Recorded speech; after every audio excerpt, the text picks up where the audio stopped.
savez, il y a un certain nombre de questions que l'on pourrait se poser et que l'homme se pose naturellement. Il est habituel que nous nous posions des questions sur nos origines. D'où vient le monde, par exemple? C'est une question importante que tout le monde se pose.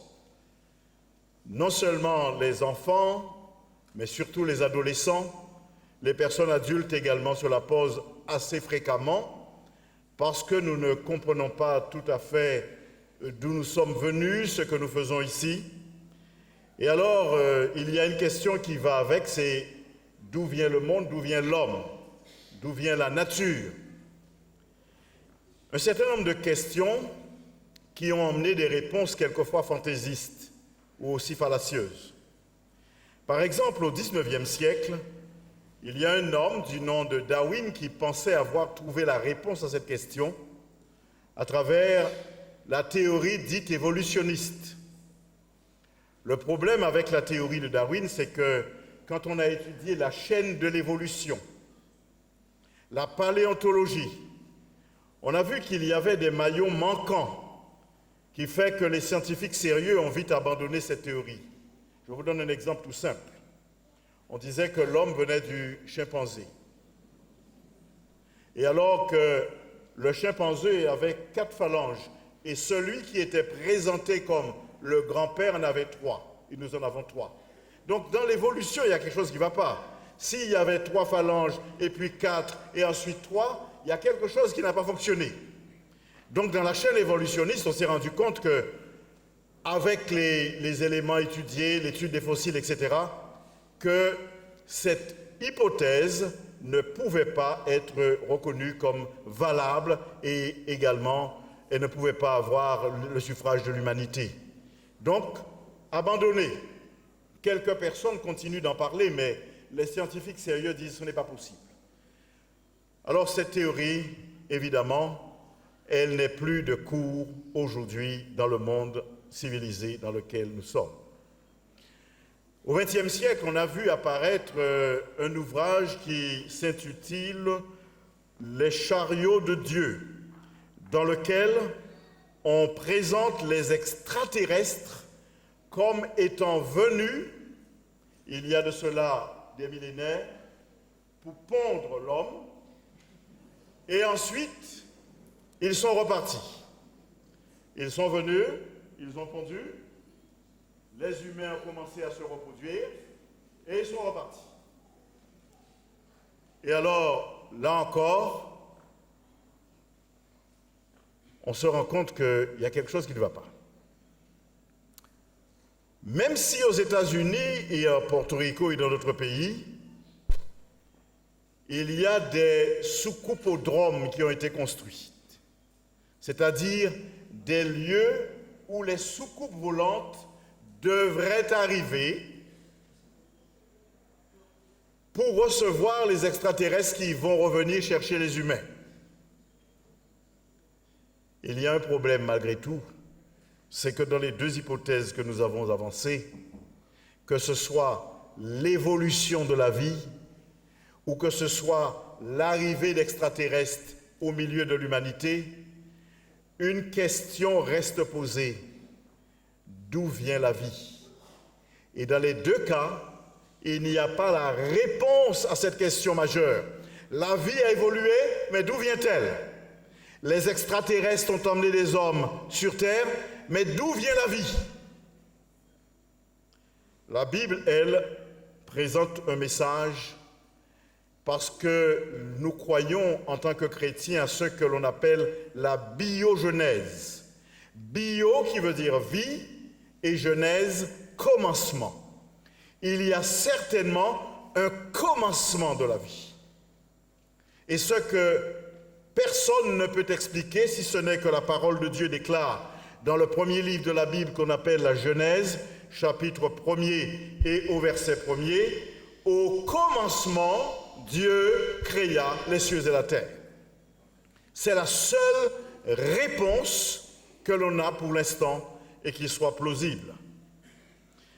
Évidemment, il y a un philosophe du XVIIIe siècle, Voltaire, dans ses pérégrinations entre la foi et la croyance, entre la croyance et l'ignorance, entre l'ignorance et l'athéisme.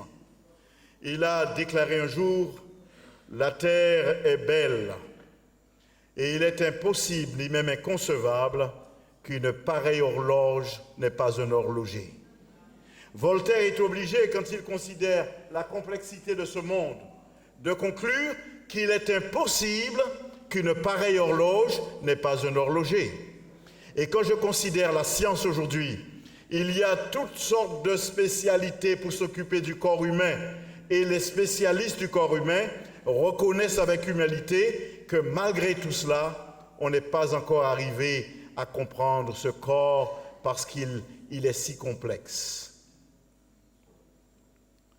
Vous savez, si ce soir je faisais quelqu'un venir ici et sur un clavier de PC, je vous bandais les yeux et je vous disais de taper au hasard, de taper sur les touches les yeux bandés, en espérant que nous aurons à la fin un poème, vous me diriez, mais vous avez perdu quelque chose là-bas. Ce n'est pas possible, les yeux bandés, de taper au hasard pour avoir un poème. Encore moins possible de taper les yeux fermés au hasard sur un clavier pour obtenir l'œuvre de Victor Hugo ou de Shakespeare. Il faut une intelligence pour produire de telles œuvres. Et comment comprendre que l'homme et la terre, la créature que nous sommes, seraient le produit d'un hasard? Il y a certainement une intelligence derrière la création de l'homme, et la Bible nous dit qu'un jour, il y a un être infini que nous appelons Dieu, qui a créé le monde et qui est à l'origine de toutes choses. La Bible présente la création en 6 jours. Et là, je vais vous demander de prendre vos Bibles. Nous allons, avec Ingrid, lire quelques extraits de la parole de Dieu concernant la création. Ingrid va nous rejoindre et nous allons lire dans le livre de la Genèse, chapitre 1er et les versets 1 à 5. Soyez attentifs et suivez également sur le texte biblique que vous avez en main. Premier livre de la Bible, Genèse, chapitre 1er, versets 1 à 5. Au commencement, Dieu créa les cieux et la terre. La terre était informe et vide, il y avait des ténèbres sur la surface de l'abîme, et l'Esprit de Dieu se mouvait au-dessus des eaux. Dieu dit, « Que la lumière soit », et la lumière fut. Dieu vit que la lumière était bonne, et Dieu sépara la lumière d'avec les ténèbres. Dieu appela la lumière jour, et il appela les ténèbres nuit. Ainsi, il y eut un soir, il y eut un matin, ce fut le premier jour. Remarquez bien ce qui vient d'être lu. Dieu, le premier jour, que fit-il? Alors, la lumière, c'est ce qui a été lu à l'instant. Et est-ce que vous avez noté également de combien de parties se constitue le jour? 2 parties. Quelles sont-elles? Un soir et un matin. Donc, remarquez bien que Dieu, le premier jour, il crée la lumière. Il y a un soir et un matin. Cela, c'est terminé pour le premier jour. Nous allons continuer la lecture et je vais demander à Ingrid d'avancer dans le texte suivant, le verset suivant, verset 6. Dieu dit, « Qu'il y ait une étendue entre les eaux, et qu'elle sépare les eaux d'avec les eaux. Et Dieu fit l'étendue, et il sépara les eaux qui sont au-dessous de l'étendue d'avec les eaux qui sont au-dessus de l'étendue. Et cela fut ainsi. Dieu appela l'étendue ciel. Ainsi, il y eut un soir, il y eut un matin, ce fut le second jour. » Très bien. De combien de parties se compose le deuxième jour? S'il vous plaît. Quelles sont-elles? Le soir et le matin. Et ce second jour, Dieu va séparer le ciel de l'eau. Il y avait une masse d'eau et il sépare le ciel d'avec l'eau. Il y a une séparation des deux. Il y a un soir, un matin, c'est le second jour. Nous continuons avec le verset suivant. Dieu dit, « Que les eaux qui sont dessous du ciel se rassemblent en un seul lieu et que le sec apparaisse. Cela fut ainsi. Dieu appela le sec terre et il appela l'amas des eaux mer. Dieu vit que cela était bon. Puis Dieu dit que la terre produise de la verdure, de l'herbe portant de la semence, des arbres fruitiers donnant du fruit selon leur espèce et ayant en eux de la semence sur la terre. Et cela fut ainsi. La terre produisit de la verdure, de l'herbe portant de la semence selon son espèce, et des arbres donnant du fruit, ayant en eux leur semence selon leur espèce. Dieu vit que cela était bon. Ainsi, il y eut un soir, il y eut un matin. Ce fut le 3e jour. Le 3e jour, que fait Dieu? La verdure. Il a séparé la terre d'avec la mer et il crée la verdure. Continuons. Dieu dit qu'il y ait des luminaires dans l'étendue du ciel pour séparer le jour d'avec la nuit, que ce soit des signes pour marquer les époques, les jours et les années, et qu'ils servent de luminaires dans l'étendue du ciel pour éclairer la terre. Et cela fut ainsi. Dieu fit les 2 grands luminaires, le plus grand pour présider au jour et le plus petit pour présider à la nuit. Il fit aussi les étoiles. Dieu les plaça dans l'étendue du ciel pour éclairer la terre, pour présider au jour et à la nuit, et pour séparer la lumière d'avec les ténèbres. Dieu vit que cela était bon. Ainsi, il y eut un soir, il y eut un matin. Ce fut le 4e jour. Que fut-il créé le 4e jour? Les luminaires et aussi les étoiles. Nous continuons. Dieu dit que les eaux produisent en abondance des animaux vivants et des oiseaux des oiseaux volent sur la terre vers l'étendue du ciel. Dieu créa les grands poissons et tous les animaux vivants qui se meuvent, et que les eaux produisent en abondance selon leur espèce. Il créa aussi tout oiseau ailé selon son espèce. Dieu vit que cela était bon. Dieu les bénit en disant, « Soyez féconds, multipliez et remplissez les eaux de la mer, et que les oiseaux multiplient sur la terre. » Ainsi, il y eut un soir, il y eut un matin, ce fut le 5e jour. Que créa Dieu le 5e jour? Les oiseaux et les poissons. Et nous avançons. Dieu dit que la terre produise des animaux vivants selon leur espèce, du bétail, des reptiles et des animaux terrestres selon leur espèce. Et cela fut ainsi. Dieu fit les animaux de la terre selon leur espèce, le bétail selon son espèce et tous les reptiles de la terre selon leur espèce. Dieu vit que cela était bon. Puis Dieu dit, « Faisons l'homme à notre image, selon notre ressemblance, et qu'il domine sur les poissons de la mer, sur les oiseaux du ciel, sur le bétail, sur toute la terre et sur tous les reptiles qui rampent sur la terre. » Dieu créa l'homme à son image. Il les créa à l'image de Dieu. Il créa l'homme et la femme. Dieu les bénit et Dieu leur dit, « Soyez féconds, multipliez, remplissez la terre et assujettissez. Remplissez la terre et assujettissez et dominez sur les poissons de la mer, sur les oiseaux du ciel et sur tous les animaux qui se meuvent sur la terre. » Et Dieu dit, « Voici, je vous donne toute herbe portant de la semence et qui est sur la surface de la terre, et tout arbre ayant en lui du fruit d'arbre et portant de la semence. Ce sera votre nourriture. Et à tout animal de la terre, et à tout oiseau du ciel, et à tout ce qui se meut sur la terre, ayant en soi un souffle de vie, je donne toute herbe verte pour nourriture. » Et cela fut ainsi. Dieu vit que ce qu'il avait fait, et voici, cela était très bon.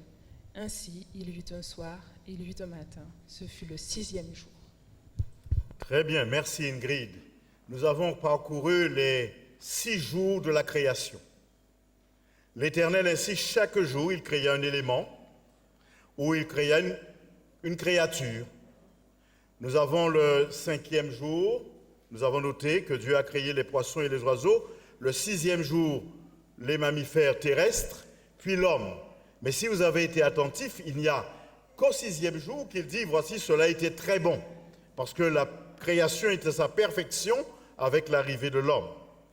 Cependant, nous allons considérer, après le chapitre 1er, vient le chapitre 2, l'Éternel a terminé la création. Il a jugé bon de prendre le temps de créer chaque jour un peu de cette création. Il aurait pu, par une seule parole, tout emmener à l'existence, mais il a jugé bon de faire ainsi. Cependant, il ira un peu plus loin. Et quand je lis dans le livre de la Genèse, chapitre 2 et au verset 1er, « Ainsi furent achevés les cieux et la terre et toute leur armée.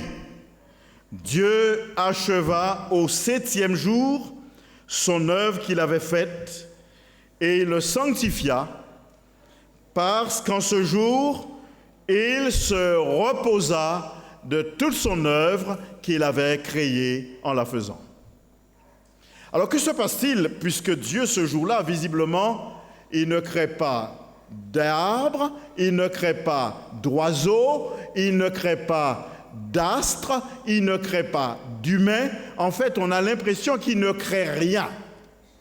Et pourquoi a-t-il jugé utile de créer un jour pour ne rien créer? Le texte biblique dit que Dieu, quand il acheva son œuvre, il contempla sa création, et bien qu'il ne soit pas fatigué, puisque Dieu ne saurait être fatigué, il se reposa de toute son œuvre qu'il avait faite, et à ce moment, il va faire un acte qu'il n'avait jamais fait dans les jours précédents. Dieu bénit le 7e jour, amen, et il le sanctifia, parce qu'en ce jour, il se reposa de toute son œuvre qu'il avait créée en la faisant. Je vais demander à un collègue qui nous a rejoints ce soir de venir avec moi. Pasteur Taylor Lambert.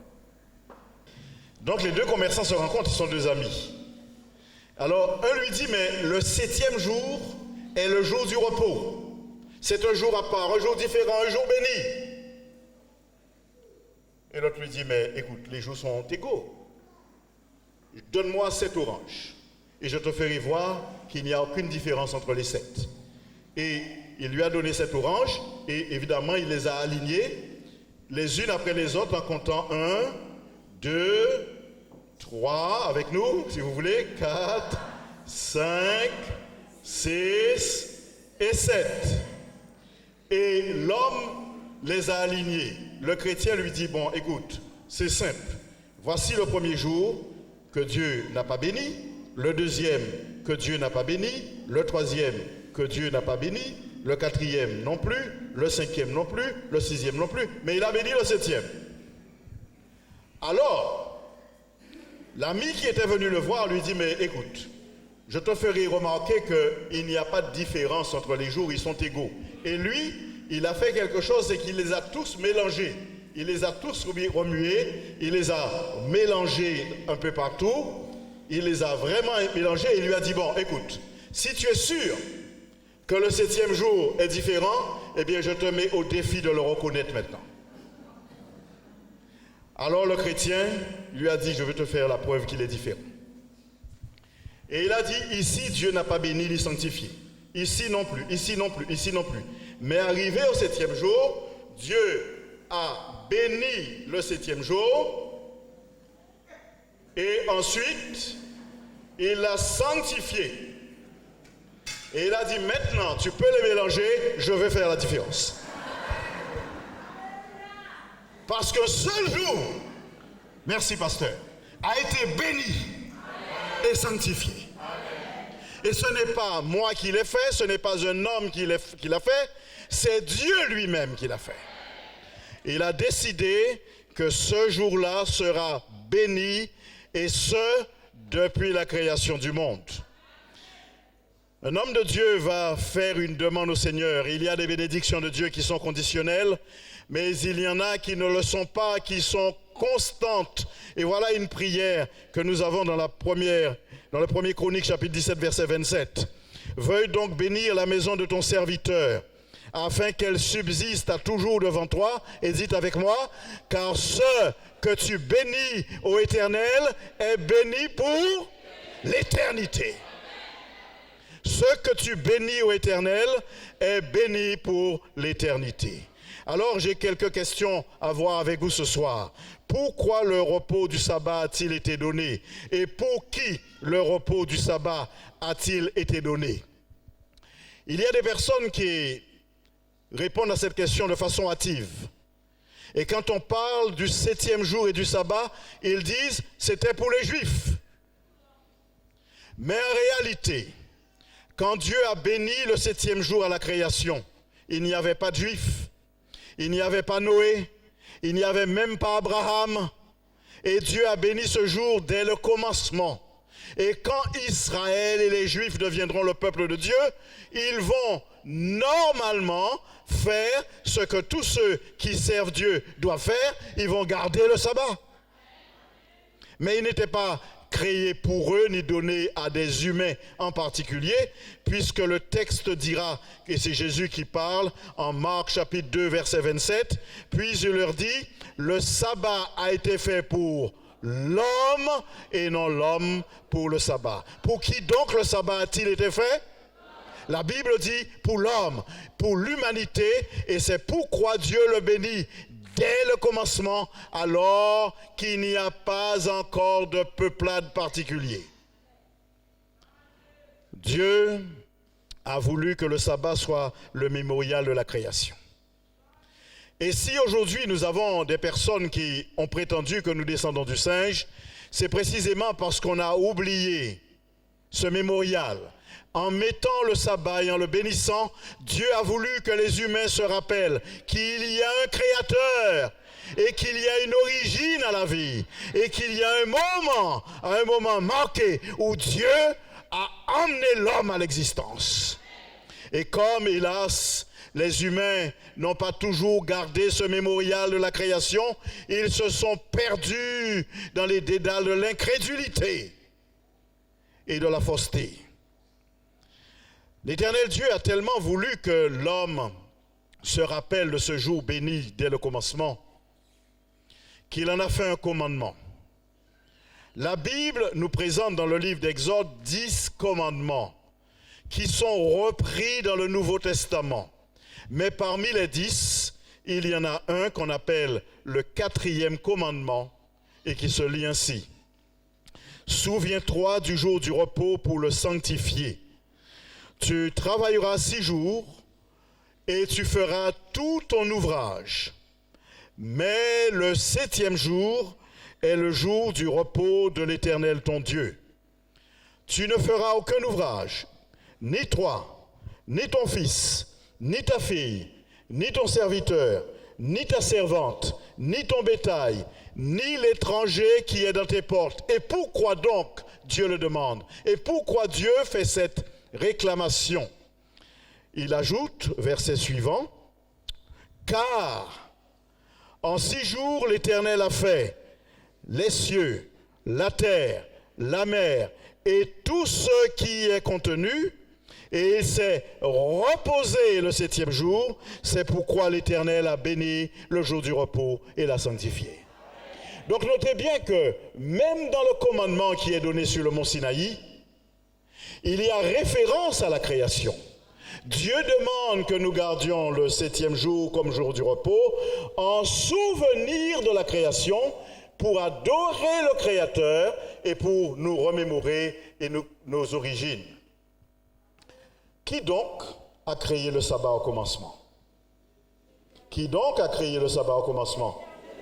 Dieu a créé le sabbat au commencement, c'est vrai, mais vous verrez que Dieu le Père n'était pas seul quand le sabbat a été créé au commencement. Nous sommes dans le Nouveau Testament, dans l'évangile de Jean, au chapitre 1er et au verset 1 à 3, et nous lisons ceci. Au commencement était la parole était avec Dieu, et la parole était Dieu. Toutes choses ont été faites par elle, et rien de ce qui a été fait n'a été fait sans elle.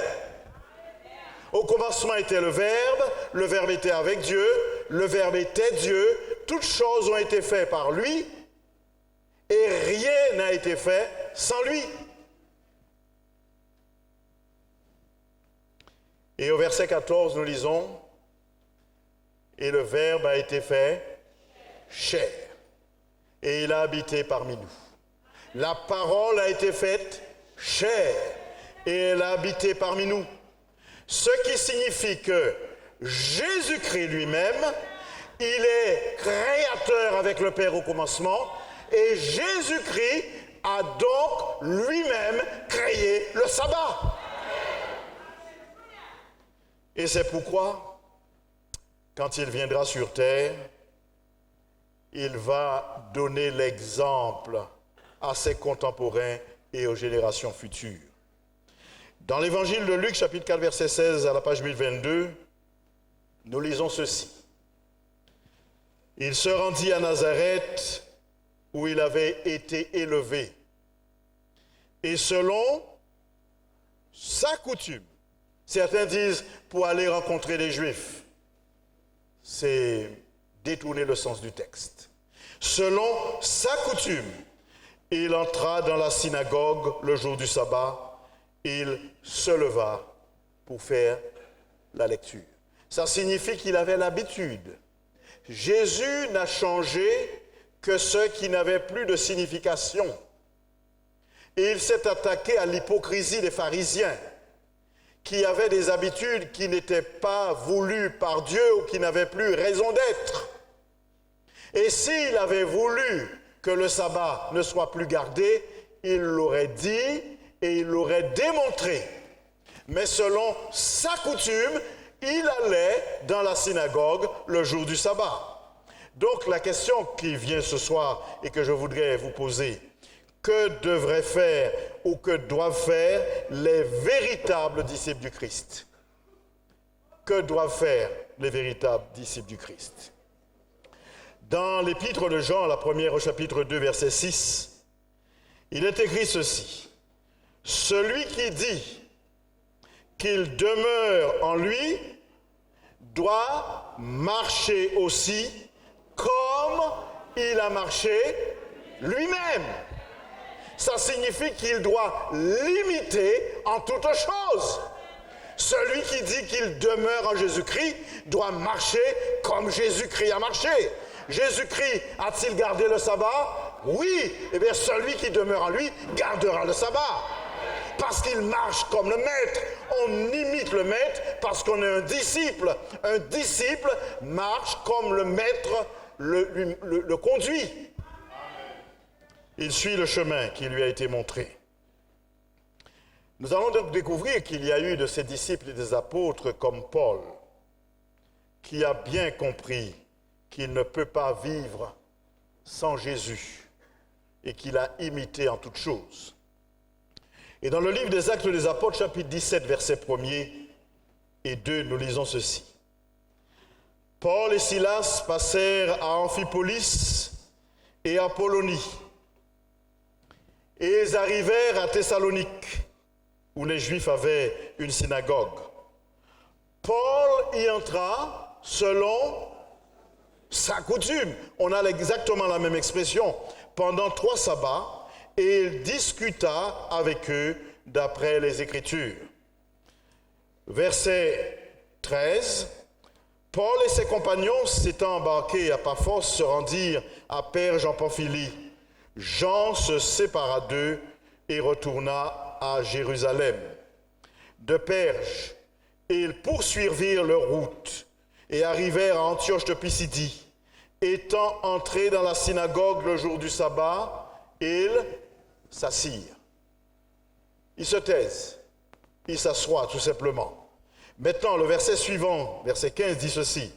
Après la lecture de la loi et des prophètes, les chefs de la synagogue leur envoyèrent dire, « Hommes frères, si vous avez quelque exhortation à adresser au peuple, parlez. » Et au verset 42, lorsqu'ils sortirent, on les pria le sabbat suivant de parler sur les mêmes choses. Amen. Il n'aurait pas dit « venez demain ou après-demain », parce que ce n'est pas la coutume de Paul de se rassembler tous les jours comme cela dans la synagogue. Mais on lui dit, sabbat prochain, nous te demanderons de prolonger le discours. Parce que le prochain grand rendez-vous du peuple de Dieu était au sabbat suivant. Et il arriva que le sabbat suivant, des gens viennent très nombreux. Le sabbat suivant, presque toute la ville se rassembla pour entendre la parole de Dieu. Amen. Et c'est pourquoi nous vous invitons sabbat prochain, qui est samedi, à être aussi nombreux que vous étiez hier pour le deuxième séminaire que nous aurons ici. Presque toute la ville était rassemblés et ils écoutaient la parole de Dieu. Mais quand il n'y avait pas de synagogue, qu'est-ce que Paul allait faire? Allait-il, dans ce cas-là, rester à la maison? Ou allait-il tout simplement vaquer à ses occupations? La Bible nous dit dans le livre des Actes des Apôtres, chapitre 16, verset 13, « Le jour du sabbat, alors qu'il n'y avait pas de synagogue, nous nous rendîmes hors de la porte vers une rivière où nous pensions que se trouvait un lieu de prière. Nous nous assîmes et nous parlâmes aux femmes qui étaient réunies. Il n'y a pas de lieu de culte, alors ils vont dans la nature, dans un lieu de prière, parce que c'est le jour du sabbat. Et là, il y a des femmes qui se retrouvent et ils leur parlent du Seigneur Jésus. » Verset 14 de ce même chapitre 16 du livre des Actes des Apôtres. L'une d'elles, nommée Lydie, marchande de pourpre de la ville de Thyatire, était une femme craignant Dieu et elle écoutait. Le Seigneur lui ouvrit le cœur pour qu'elle fût attentive à ce que disait Paul. Elle était de la ville de Thyatire, elle était païenne. Et elle écoutait. Et le Seigneur lui ouvrit le cœur pour qu'elle fût attentive à ce que disait Paul. Et le verset suivant, le verset 15, dit ceci, je ne l'ai pas à l'écran. Lorsqu'elle fut baptisée, elle invita Paul et ses compagnons à demeurer chez elle. Comme Paul, tous les vrais disciples et les apôtres ont gardé le sabbat. Tous les vrais disciples, comme Paul, ont gardé le sabbat. Et alors, nous avons une situation où Jésus vient de mourir. C'est le vendredi que certains appellent vendredi saint. Il est descendu de la croix. On le ramène et quelqu'un va trouver Pilate. Luc chapitre 23, verset 52, cet homme qui s'appelle Joseph d'Arimathée se rendit vers Pilate et demanda le corps de Jésus.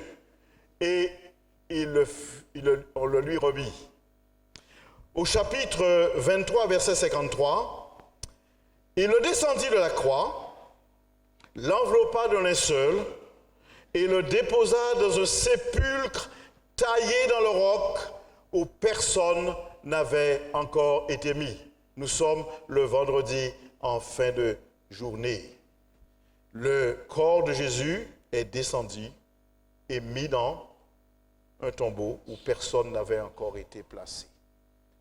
La parole de Dieu situe le moment par rapport à la semaine. Et au verset 54, il est dit, c'était le jour de la préparation et le sabbat allait commencer. Pourquoi le sabbat allait-il commencer au coucher du soleil? Parce que nous avons lu tout à l'heure avec Ingrid que chaque jour est composé de deux parties, d'abord un soir et ensuite un matin. Ce qu'on appelle le soir dans la Bible, c'est la partie nocturne, et ce qui est appelé matin, c'est la partie éclairée. Ce n'est que très tard dans le temps que les hommes ont coupé la journée au milieu de la partie nocturne qu'on appelle minuit. Mais la logique même indique qu'une journée est composée de deux parties régulées par deux couchers du soleil.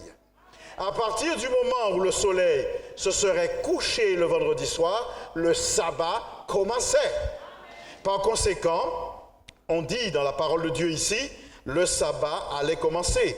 Et les femmes qui étaient venues de la Galilée avec Jésus accompagnèrent Joseph, virent le sépulcre et la manière dont le corps de Jésus y fut déposé, et s'en étant retournées, elles préparèrent des aromates et des parfums, puis elles se reposèrent le jour du sabbat selon la loi, selon le commandement.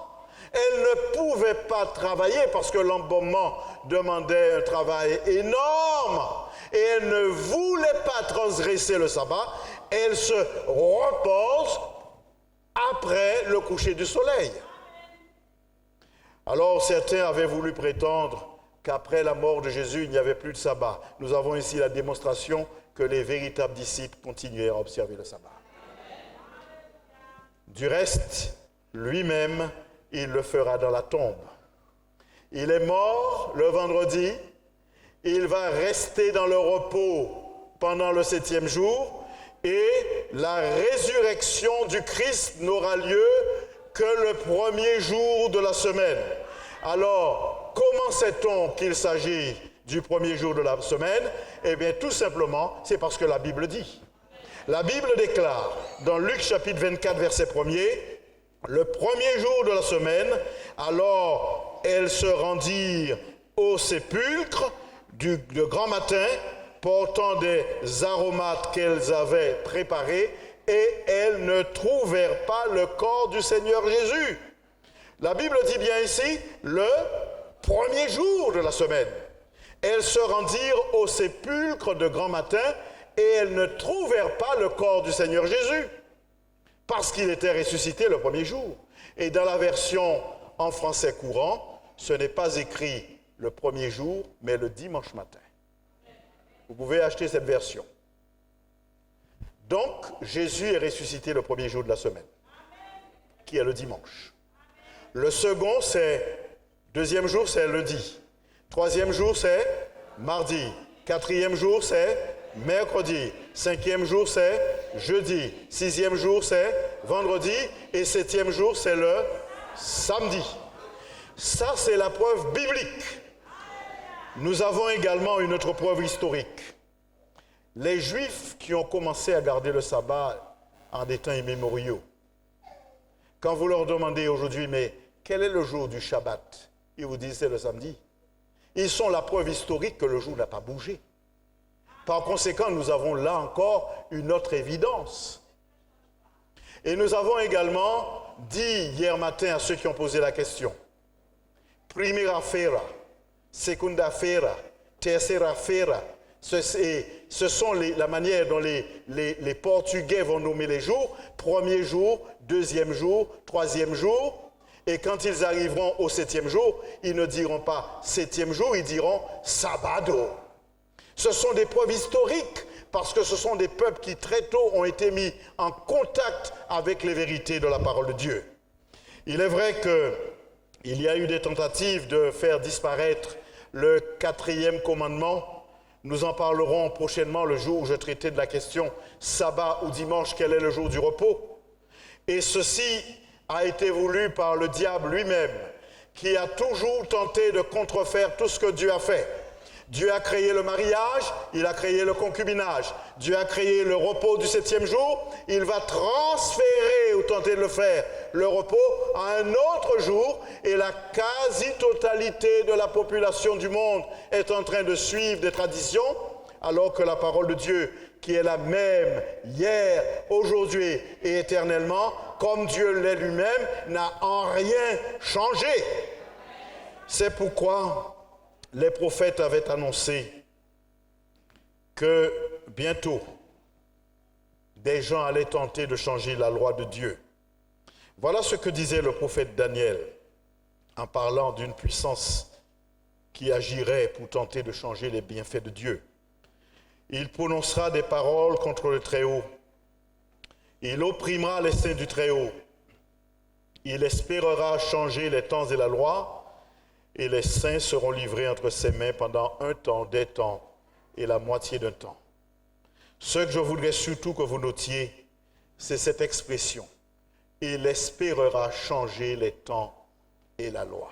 Le reste, nous allons l'expliquer également le jour où je parlerai de ce sujet, sabbat ou dimanche, quel est le jour du repos. Le diable, par conséquent, tenterait de faire disparaître à jamais le 7e jour comme jour d'adoration. Mais grâce soit rendue à Dieu, que la parole de Dieu est proclamée et que toutes les personnes qui veulent rester attachées au Saint-Livre et à la parole de Dieu continuent d'accomplir la volonté de Dieu et garder le jour que Dieu a béni dès le commencement. Ce que Dieu a béni, nous l'avons dit et répété, est béni pour l'éternité. Par contre, rien ne changera de ce que Dieu a établi. Peut-être que certains hommes voudront s'écarter de la parole de Dieu et ils le font quotidiennement, mais nous voulons rappeler ces paroles de Dieu. Ce que Dieu a béni est donc béni pour l'éternité. Vous savez, il y a une grande confusion dans le monde aujourd'hui. Et je peux la comprendre. Je peux la comprendre parce que j'ai eu l'occasion de vous dire que j'avais 19 ans quand j'ai trouvé une réponse à ma quête par rapport à la parole de Dieu. Je vivais comme la plupart de vous dans la tradition religieuse. Mais à un moment donné, j'ai voulu connaître véritablement ce que la parole enseignait. Il y a un temps où la parole ne pouvait pas être lue librement. On prétendait que ça rendait fou. On prétendait qu'il ne fallait pas le faire. C'était une manière diabolique de cacher la vérité aux humains. Mais Dieu ne peut pas laisser faire ainsi tout le temps. Et le jour est venu où la parole a été rendue publique et révélée, et tous aujourd'hui peuvent y accéder, et dans des langues qu'on n'aurait pas supposé un jour qu'elles seraient traduites. Mais il y a une confusion, et je peux le comprendre. Et certaines personnes se demandent, mais en fait, quel est le jour de Dieu? Quelle est la volonté de Dieu? Grâce soit rendue à Dieu que la parole répond. Et la parole dit également, dans le livre d'Hébreux, chapitre 4, verset 9, il y a un repos de sabbat réservé au peuple de Dieu. Il y a un jour de repos de sabbat réservé à qui? Au peuple de Dieu. Et si vous lisez au chapitre 4, verset 4, je n'ai pas à l'écran, mais il dit, il a parlé quelque part du 7e jour et Dieu se reposa de toutes ses œuvres le 7e jour. Par conséquent, le repos en Dieu n'est pas simplement la conversion. On ne peut pas se convertir en étant désobéissant. On ne peut pas dire qu'on est dans le Seigneur en continuant à transgresser sa volonté, qui est clairement exprimée. Par conséquent, si le sabbat spirituel, c'est le repos en Christ, il n'est possible que dans l'obéissance à Christ et à sa parole. Et pourquoi nous pouvons affirmer ce soir que Dieu qui est le même, hier, aujourd'hui et éternellement, ne changera en rien ce qu'il a déclaré, autrement il se renierait lui-même. Dans l'évangile de Luc, chapitre 21, verset 33, nous lisons ceci, « Le ciel et la terre passeront, mais mes paroles ne passeront point. Dieu ne changera pas sa parole parce qu'il est le même hier, aujourd'hui et éternellement. » Et alors que plusieurs sont en train de se décourager et de se détourner de la parole de Dieu, l'apôtre Jean a qualifié de saints. Il les appelle saints. Les saints ne sont pas des personnes canonisées, mais il a qualifié de saints ceux qui persévèrent dans la fidélité. Et il écrit ceci, Apocalypse 14, verset 12, « C'est ici la persévérance des saints qui gardent les commandements de Dieu et la foi de Jésus. » Les deux vont de pair. Et comme nous disions hier, quelques-uns déclarent, si j'ai la foi, je n'ai pas besoin de garder la loi. Mais nous comprenons ici que les commandements de Dieu et la foi de Jésus vont ensemble. Parce que j'ai la foi, j'obéis aux commandements de Dieu. C'est ici la persévérance de ceux qui sont fidèles et qui gardent les commandements de Dieu. Nous allons donc nous tenir debout pour chanter le chantème, pour marquer la fin de notre réunion de ce soir.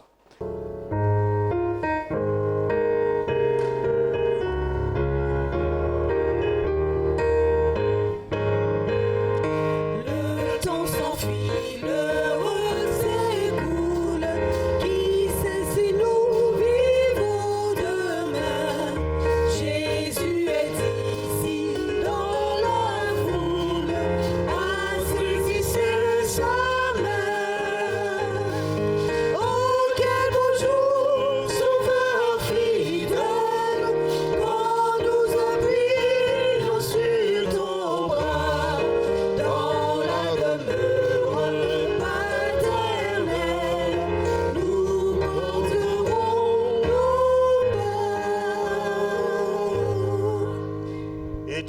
Dieu, que ton nom soit béni. Nous avons ce soir une fois de plus étudié ta parole et compris combien tu es pourvoyeur de bénédiction. C'est toi qui au commencement as donné le jour du repos et qui l'as sanctifié et béni. Permets que tous tes enfants, tes disciples, fassent comme le Christ en gardant ce jour qui est le 7e, afin d'être bénis en toi. Merci de nous garder, de nous reconduire dans nos demeures. Nous t'en prions dans le nom de Jésus. Amen.